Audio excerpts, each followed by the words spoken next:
Buenos días. Vamos a dar comienzo a la mesa Gestión de Talento en Automoción.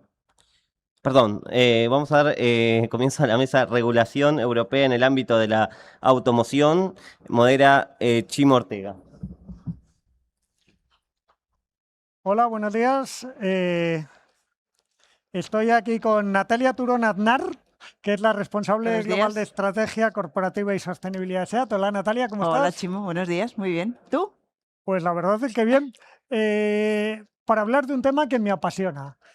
Yo no sé si sabes que tengo un programa todos los meses en Capital Radio Lo sé. que hablamos de estrategia de la Unión Europea, de qué necesitamos nuestras empresas y de qué está haciendo Europa. Este año, Natalia, está siendo un año especialmente intenso en regulación. El objetivo de la Unión Europea es simplificar, pero digamos que en Europa lo tenemos todo sobre la mesa. Así que vamos a intentar hablar de qué nos afecta más, de qué nos afecta menos y de Muy cuál es bien. ese momento, ¿vale? ¿Te Muy bien. parece? Perfecto. Pues vamos a empezar por eso, la coherencia y la estabilidad, algo que reclamamos tanto del sector en el marco regulatorio y como decimos, está todo cambiante, está todo encima de la mesa. Parece que a favor del sector, pero parece que a Sí. favor del sector todavía no hay nada aprobado. Cuéntame, ¿en qué punto nos encontramos? A ver, realmente nos encontramos en un marco en el que la regulación evidentemente es necesaria. La Unión Europea regula. Es necesario, evidentemente, regular, porque es, digamos, el compromiso y la obligación de todos contribuir a los objetivos fijados, ¿no? Tanto en materia de descarbonización como en otros aspectos. Pero lo que también necesitamos como industria y como sector es que esta regulación sea de alguna manera previsible y estable. Es decir, está bien que la Comisión Europea aterrice y defina ambiciones, ¿no? Ambiciones que todos tengamos que conseguir. Pero de alguna manera, para llegar a esta ambición tenemos que conseguir que los ritmos se adapten. Es decir, esto no va solamente de regulación, va de que tanto el mercado como la industria seamos capaces de ir acompasados para poder cumplir con esta regulación. Si no, al final la ambición no acabará sirviendo de nada, ¿no? Hablamos de industria, ¿vale? Es verdad que encima de la mesa, hace poco el Accelerator Ads ha LIAD. sido la gran noticia del sector industrial. ¿Es suficiente para dar la estabilidad a largo plazo y garantizar las inversiones? O sea, yo creo que al final el sector estamos totalmente alineados con esta estrategia de la Comisión Europea, ¿no? Y de Europa de intentar fomentar lo europeo, lo local, que realmente las cosas pasen en Europa. Pero es importante que una vez más esto se haga de una manera lógica y acompasada. ¿Por qué? Porque al final, o sea, nuestra industria es una industria intensiva en inversiones y además con unos periodos de 10, 15 años. Entonces, te puedes imaginar con esta perspectiva temporal que tenemos en cuanto a inversión, ejecución de los proyectos y rentabilización de estos, necesitamos que de alguna manera exista esta estabilidad y esta coherencia, porque no va solamente de decir o de fijar que las cosas pasen en Europa, sino además que sean de manera coherente. Y aquí es donde hay que aportar también valor al hecho de que sean inversiones en Europa, conseguir que el desarrollo y la innovación también se impulse desde aquí, desde Europa. Entonces hay que tener en cuenta de alguna manera toda la cadena de valor y no quedarnos solamente con la parte quizás más pura del ensamblaje, de la transformación del vehículo, ¿no? Esto considero que es esencial para la industria. Hablamos de Europa y hay un gran término que está en boca de todos en los últimos, porque aparece en todas las regulaciones, el Made in Europe. Eh, ¿Qué hacemos con ese Made in Europe? Se me ha atascado. El Made in Europe, Fabricado el en hecho en Europa. Europa. ¿Qué hacemos con eso? Porque foco de regulación, mantener la producción, atraer la inversión, pero esto está muy bien, atraer las inversiones básicas, las baterías, las cadenas de valor, pero a lo mejor nos estamos pegando un poco el tiro en el pie porque no estamos tomando todo el contexto de lo que ya estáis haciendo los actores industriales. Eso es. A ver, el Made in Europe hay que tomarlo como algo que no va solamente de objetivo, impulso y descarbonización. Va también de focalizar, como tú bien explicas, dónde se produce el valor, ¿no? Y de Exacto. retener el valor aquí en Europa, ¿no? No hay que olvidar que esta industria o nosotros, la automoción, representamos del orden del 7% del PIB a nivel europeo. Generamos más de 13 millones de empleos en Europa. Entonces es muy relevante el hecho de que se impulse y vemos con buenos ojos el impulso a este tipo de iniciativas. Ahora bien, hay que hacerlo de una manera lógica, Que de una ayude, manera, no que impida. de una manera, exactamente, de una manera coordinada, de una manera entre nosotros acompasada, ¿no? Que la industria pueda seguir el ritmo que demande este ejercicio o este proceso del Made in Europe. Porque al final las cadenas de valor hoy están establecidas como están establecidas, ¿no? Y Llevamos el muchas cambio no se décadas. hace de la noche a la mañana. Efectivamente. Entonces es importante poner el foco y el valor en tener esa autonomía, en esas claves críticas, de alguna manera, en esos puntos críticos de esta industria, ¿no? Como pueden ser las materias primas, las baterías, etcétera, etcétera, pero sin perder de alguna manera la perspectiva de que, como comentaba antes, esta industria es intensiva en inversiones y somos de periodos largos, de alguna manera. Entonces, para conseguir atraer inversión necesitamos un marco regulativo que no fuerce, que de alguna manera sea capaz de flexibilizar y Que permitir. lo que haga sea acompañar, no forzar. Correcto, exactamente. O sea, con un objetivo claro, con una ambición clara, que las cosas pasen en Europa, que el valor añadido se retenga en Europa, pero que de alguna manera permita del ritmo y de la seguridad y creo que la palabra es la seguridad también a los inversores, a los mercados, para que se tomen esas decisiones en cuanto a invertir en esas actividades que han de hacerse aquí dentro de Europa para retener el valor de la cadena de valor del vehículo. Pero yo te decía, Natalia, al principio que es un año donde hay mucha normativa de este sector abierta. En principio se anunció a bombo y platillo. Ya se ha aprobado. No, se ha empezado el trámite de toda esa normativa. Se ha empezado a trabajar. Estamos esperando a que se negocie, a que se haga. ¿Qué papel puede jugar el sector? Aquí se entiende mal la palabra lobby, en Europa se entiende muy bien, pero ¿qué papel puede jugar el sector también para que nos escuchen? Yo más que lobby creo que aquí hay que hablar de, la palabra para mí es una colaboración público-privada, un entendimiento común. Al final todos tenemos el mismo objetivo. Nosotros queremos seguir impulsando esa industria que representa hoy el 8 o el 9% del PIB europeo. En este país más o menos lo mismo. La automoción representamos del orden del 9, el 10% del PIB. Cerca del 10%. Efectivamente, esos 13 millones de puestos de empleos en Europa. Entonces, yo creo que todos al final tenemos el mismo objetivo. Queremos que las cosas pasen aquí. Queremos seguir impulsando la industria y además hacerlo de una manera local, hacerlo de una manera europea. Entonces, yo creo que aquí juega un papel esencial ese engranaje, ese acompasamiento entre lo que se defina desde la Comisión como palancas, como levas, como estrategias para impulsar ese Made in Europe y lo que de alguna manera permítame que lo diga así, los que estamos aquí, ¿no? Exacto. Sabemos lo que hay entre bambalinas en la industria, ¿no? Entonces creo que en este sentido esa colaboración para impulsar programas, para impulsar estrategias que ayuden a la localización de las cosas, pero evidentemente sin interferir de alguna manera en la rentabilidad de esas industrias, ¿no? Porque tenemos que conseguir en el camino sobrevivir y llegar a, ¿no? Y además convencer de que se sigan haciendo inversiones aquí para poder llegar a ese objetivo. Además, Entonces,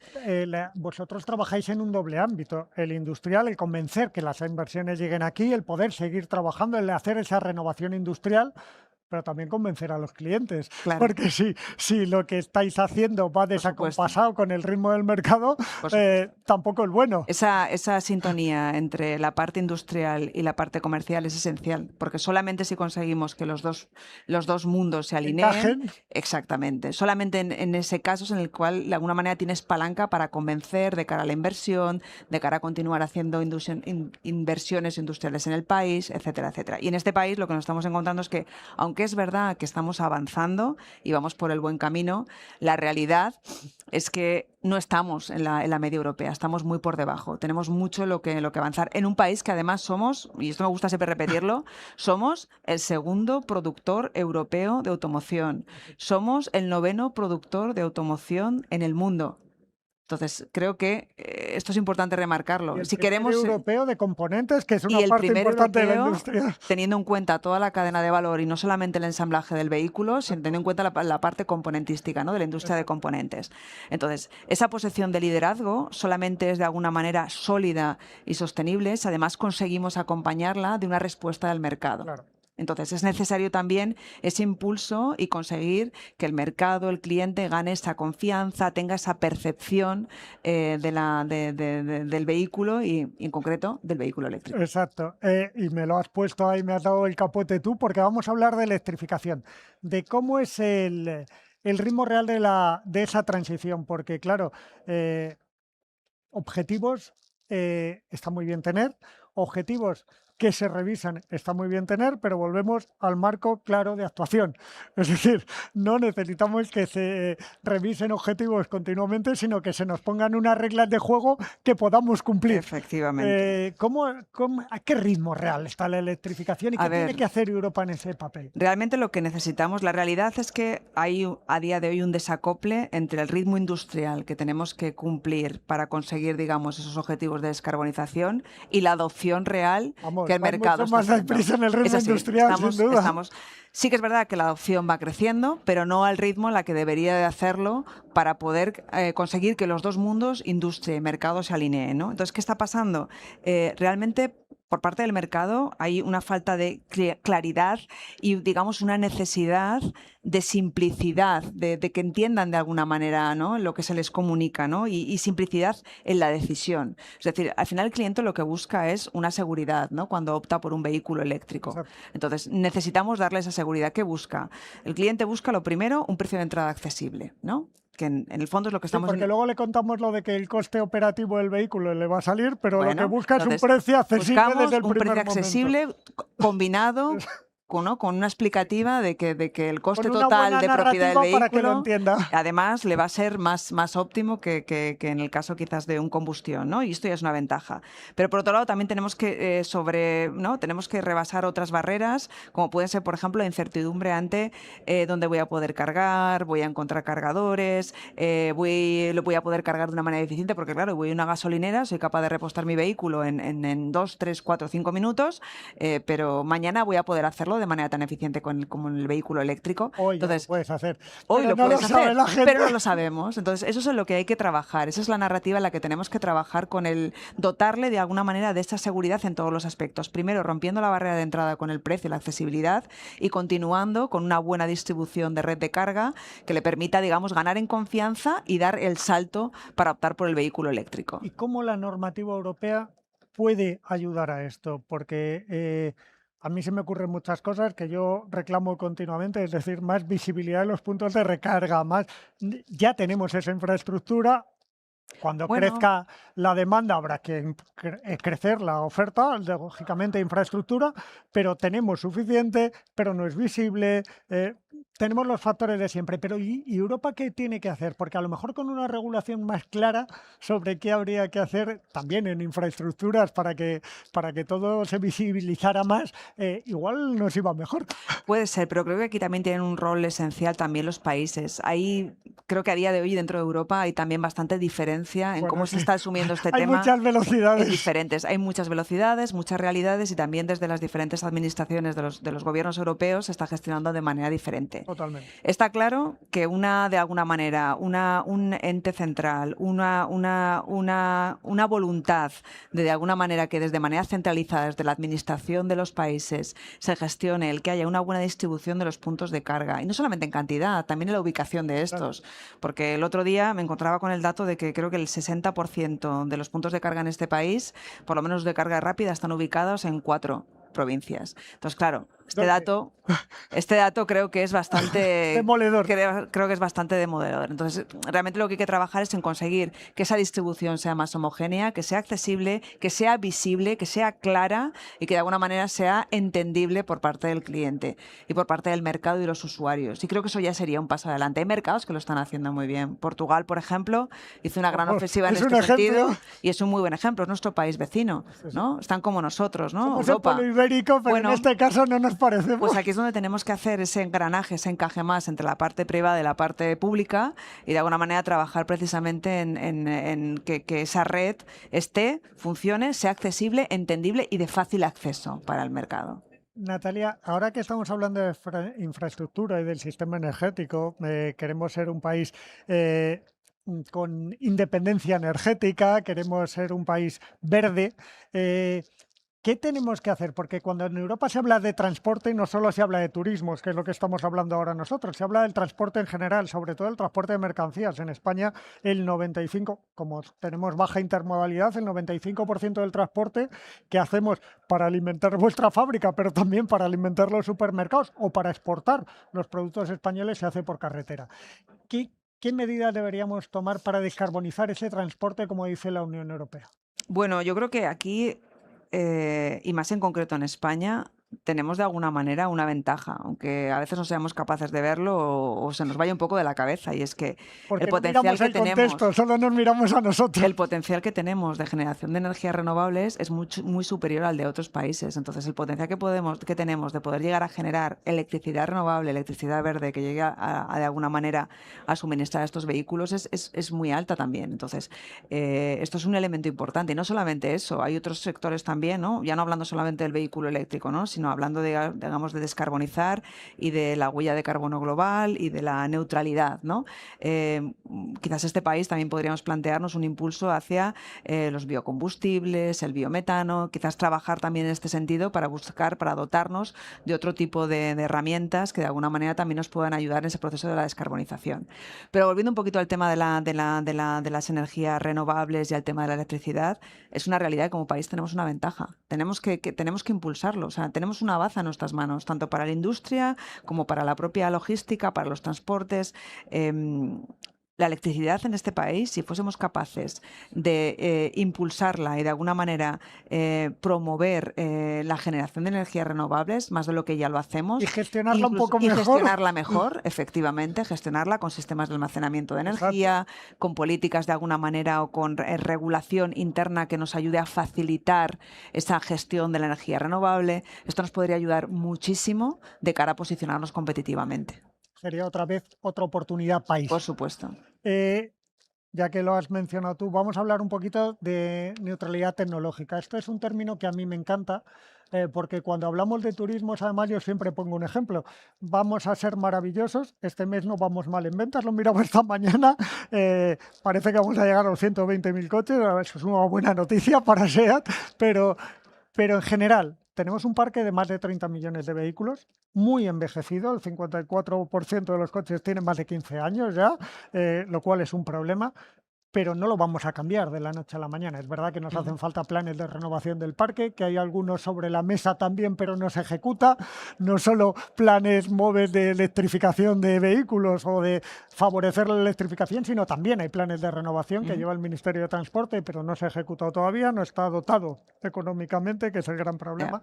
Pero sí es verdad que la neutralidad tecnológica, un enfoque, de hecho Europa trabajó en ello, ha hecho el Tour Europa para comprobar la eficacia de los combustibles renovables, que ya se puede medir, porque además ya hay sistemas que miden tu capacidad para funcionar con combustibles renovables. ¿Por qué? ¿Por qué no tomamos ese elemento de transición? Apostamos mucho por futuro, pero no descarbonizamos ya. A ver, yo creo que aquí un mensaje principal es que el objetivo es descarbonizar, Exacto. pero no imponer una única tecnología. Y aquí quiero ser claro, o sea, esto no se trata de imponer una única tecnología al cliente. Yo siempre digo que los ingenieros son los que tienen que pensar cómo. Entonces, evidentemente, estamos invirtiendo en nuevas tecnologías. Nos interesa impulsarlas porque solamente así tendremos el volumen y la escala de alguna manera de esta medida de eficiencia como puede ser el vehículo eléctrico. Pero evidentemente, en la transición, ¿no? En la fase, digamos, de puente. La transición es muy larga, porque si calculamos son muchos años. Efectivamente. Entonces, yo creo que aquí nosotros apelamos al pragmatismo.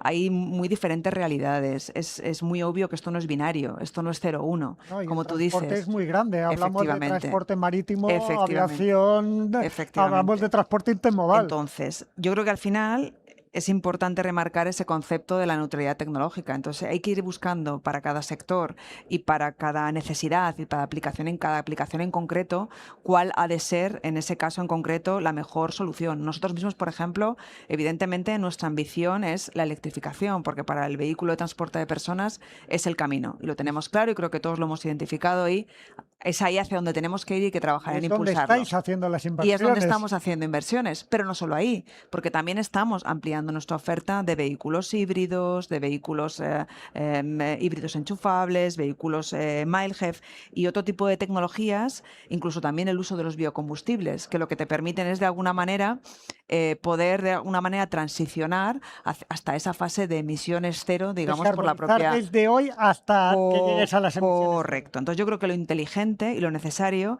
es ofrecer de alguna manera mecanismos que flexibilicen, ¿no? Tanto a nosotros como fabricantes de vehículos, ¿no? Que de alguna manera la regulación nos ayude flexibilizando de alguna manera con estas tecnologías alternativas el cumplimiento de los objetivos, pero también de cara al cliente y al mercado para poder cumplir con esas necesidades, ¿no? De esos clientes que a lo mejor hoy no disponen de un cargador o que tienen un uso diferente o que, como tú dices, hay diferentes realidades en el sector del transporte, ¿no? Entonces yo creo que ahí la clave es la flexibilización. Natalia, te oigo hablar y, y entiendo el mensaje, o sea, es muy claro, es el mensaje del sector, pero ¿y qué está pasando? Porque ¿qué hay, qué hace el bache en el camino de la regulación a la ejecución? Es decir, ¿qué es la disrupción que se nos crea y la brecha, la grieta que se crea en ese camino y que nos hace que no vayan paralelas muchas veces? A ver, yo creo que el reto ahora mismo en Europa ya no está en legislar, sino en que Bueno, juguetemos... espera que acabemos la legislación que tenemos Bueno. pendiente, pero sí, tienes razón. Yo creo que ahora mismo el reto no está ahí. Yo creo que el reto está en ejecutarlo entre todos rápido y coordinado. Porque volviendo a la discusión que teníamos al principio, esto no va solamente de fijar ambiciones, sino de trazar planes comunes, ¿no? La industria es compleja, los mercados son complejos, las necesidades son diferentes. Entonces lo que tenemos que de alguna manera es trazar esos caminos que permitan cumplir con la legislación. Y seguramente para llegar de A a B tenemos que hacer un camino pasando por otras tecnologías, por otras soluciones alternativas que nos permitan llegar hasta el destino final, ¿no? Pero sobre todo necesitamos que exista de alguna manera ese acompañamiento, ¿no? Y ese acompañamiento y esa voluntad de ejecutar planes comunes, ¿no? Entonces, ahí juegan un papel esencial todo el tema de las infraestructuras, los incentivos, la administración también, ¿no? El rol esencial que juega la administración de alguna manera. Esa colaboración público-privada, que de la que tanto hablamos, pero que echamos de menos muchas veces. Entonces, está bien que exista la regulación, pero luego necesitamos también, de la mano de la administración, que se pongan de alguna manera, se tiendan los puentes o los caminos que ayuden a que las cosas después pasen y de una manera ágil, ¿no? De hecho, en este país, esta industria se ha gestionado o se ha hecho grande de esa manera, con lo cual no podemos cortar esos puentes. Efectivamente. Entonces, es esencial esos puentes, tanto por todo, ¿no? Tanto por programas de subvenciones, las ayudas, el desarrollo de la infraestructura de una manera lógica y coherente, el tema de la coordinación. Efectivamente. Y esa colaboración público-privada que ha de prevalecer sobre todo para que realmente los planes puedan ejecutarse y, como decía al principio, de manera rápida y coordinada. Tu cargo el doble, y ahora déjame que te pregunte a ti, a Natalia, ¿vale? Tu cargo el doble es responsable global de estrategia corporativa. Yo creo que con lo que hemos contado queda un poco claro cuál es vuestra estrategia, pero también es de sostenibilidad. ¿Qué papel juega este término que últimamente está también amenazado por el greenwashing, pero que las empresas que pueden demostrar que lo sacan adelante sigue siendo un término correcto? Porque a mí muchas veces me preguntan, dice, sostenibilidad ya no se puede usar. Sí se puede usar, si se usa bien. Efectivamente. ¿Qué papel juega la sostenibilidad en la estrategia de SEAT? Para nosotros la sostenibilidad evidentemente está en el centro, como para cualquier gran empresa, gran ente o gran corporación que esté hoy en día en el mapa, ¿no? O sea, solamente de alguna manera siendo conscientes de la huella que tienen nuestras acciones en el futuro, podemos ser de alguna manera conscientes y tomar decisiones coherentes en el presente, ¿no? Porque yo puedo hacer hoy ejecutar planes, pero si al final esto de alguna manera dinamita todo aquello que ha de pasar dentro de 10, 20, 30 o 40 años, pues menudo mundo estamos dejando, ¿no? O sea, queremos que de alguna manera lo que hagamos tenga un impacto duradero, positivo y sostenible, valga la redundancia, ¿no? De cara al futuro. Es por eso que de alguna manera tenemos nuestras propias políticas, tanto desde el punto de vista medioambiental, por nuestra propia actividad industrial y también del mero asset con el que comercializamos, que es el vehículo, ¿no? También tenemos nuestras políticas sociales. Es decir, hoy en día creo que es un esencial de alguna manera de cualquier corporación en tener unas buenas políticas de sostenibilidad que cumplan además todos los aspectos y con mucho foco, evidentemente, en la parte medioambiental y en la parte social. Y ahora permíteme una personal antes de acabar, antes de que te haga sacar la bola de cristal, que es una mala costumbre que tengo y que voy a hacer, pero estamos acabando. ¿Cómo es el día a día de Natalia Turón? Mi día a día. Bueno, pues mi día a día es intentar sacar la bola de cristal, como tú acabas de decir Que te la antes, voy a ¿no? hacer sacar Que voy a luego. sacar luego. Sacar la bola de cristal, afinarla bien, ¿no? Hacerle un tuning a la bola cada día e intentar ver de alguna manera hacia dónde irá el futuro del mercado, de las tendencias, las tecnologías, para precisamente definir dónde tiene que estar el foco del negocio, ¿no? En qué nos tenemos que como negocio focalizar y qué estrategias de alguna manera dinamizar dentro de la compañía, tanto industriales como comerciales, como a nivel de posicionamiento de la compañía, de la marca y tal, para poder de alguna manera cumplir con esos objetivos del mercado, de los clientes, etc. Y, ¿por qué no? También de nuestros shareholders, ¿no? Porque como corporación lo que necesitamos también es entregar Y una ahora una rentabilidad. confidencia, el equipo directivo es muy difícil de convencer. Bueno, el equipo directivo evidentemente cumple su rol. Entonces, el equipo directivo está para retar a la corporación y llevar, Exacto. ¿no? Guiar en el camino a la corporación para conseguir los objetivos de esta, ¿no? Entonces, evidentemente, hay que alinear de alguna manera muchos o lidiar con muchas fracciones diferentes de la compañía, pero al final todos tenemos un objetivo común, que es llevar a la organización de alguna manera a cumplir la ambición, la visión, la misión que nos fijamos, la estrategia de la compañía. Como compañía tenemos una estrategia que además definimos con nuestro comité ejecutivo hace relativamente Relativamente poco, exacto. pocos meses y que es un camino elaborado entre todos. O sea, es un camino que ha elaborado el comité ejecutivo, que ha elaborado la dirección top de la compañía, ¿no? Con lo cual, en ese sentido, tenemos el camino allanado porque ya existe, digamos, esa voluntad común de llegar a la compañía al siguiente nivel en cuanto a ambición. Y ahora sí, como me has dicho que casi es tu día a día, no siento reparo en hacerlo. Natalia, sácame la bola de cristal, ponme un margen de tiempo. Te dejo que lo elijas, porque va a ser donde tú vas a creer que vamos a llegar. ¿Dónde va a llegar el sector? ¿Dónde va a llegar este sector? Y SEAT, ¿qué papel va a jugar en eso? Pero primero, ¿dónde va a llegar el sector y cómo, en cuánto tiempo? Y SEAT, Yo ¿qué creo papel que juega? el sector ahora mismo, SEAT y Cupra. el sector en general, Déjame que lo permíteme diga. que hable primero del sector, Venga, ¿no? vale. De modo global, ¿no? Yo creo que a día de hoy, o sea, el sector como tal, nos encontramos, yo creo que todos los que habéis estado escuchando hoy, yo creo que ya ha quedado claro, ¿no? El momento en el que nos encontramos de transformación, de disrupción, de necesidad de trabajar de manera compasada para cumplir con esa ambición, ¿no? Con esos objetivos, con esa regulación. Entonces nos encontramos en un momento de máxima cocción, ¿no? De la cosa, donde este año nosotros llevamos invertidos ya no sé cuántos billones de euros porque acabamos de lanzar nuestra nueva familia de vehículos urbanos eléctricos que se producirá en España, familia de 4 nuevos vehículos urbanos eléctricos producidos en 2 fábricas del grupo Volkswagen, una de ellas nuestra de SEAT, ¿no? O sea, estamos en un momento de efervescencia pura, ¿no? Entonces, ¿dónde llegaremos? Evidentemente, difícil de atisbar hoy. Pero lo que sí que Si fuera creo... fácil no sería bola de Claro, no cristal. sería bola de cristal. Pero lo que sí que creo es que, de alguna manera, aunando el esfuerzo de todos y entendiendo lo relevante que esta industria es para la economía europea, en España, en Europa y en general, a nivel, por el impacto que tenemos, creo que es esencial que esto llegue a buen puerto. Es decir, tenemos que continuar ofreciendo soluciones que sean interesantes para el cliente, generando industria, dinamizando de alguna manera la producción de vehículos. Todo esto acompasado con una buena política del Made in Europe Exacto. que nos permita de alguna manera impulsar esa autonomía en la fabricación y en retención de valor aquí en Europa. Es decir, yo creo que esto va hacia un camino en el que tenemos que acostumbrarnos a trabajar cada vez más todos con todos, buscando caminos conjuntos y de alguna manera el resultado será fruto de la colaboración entre todos, Pero el no te público dejo que y te la me escapes. administración. ¿Y SEAT qué papel va a jugar en eso? Bueno, SEAT, nosotros como compañía, evidentemente nuestro objetivo es llevar, digamos, el compás de este movimiento hacia la nueva movilidad, ¿no? Y ahí estamos, o sea, con nuestras 2 marcas, con Cupra, con SEAT, con Cupra los nuevos lanzamientos de vehículos este año, con SEAT, continuamos también con nuestra gama de producto, reforzándola con nuevas tecnologías híbridas que precisamente permitan esta Esa fase de puente, transición. esa transición, que faciliten esa transición al cliente y ahí seguimos. Pues Natalia Turón, muchísimas Un gracias por placer, estar Chimo. conmigo. Ha sido un placer, de verdad. El placer es mío.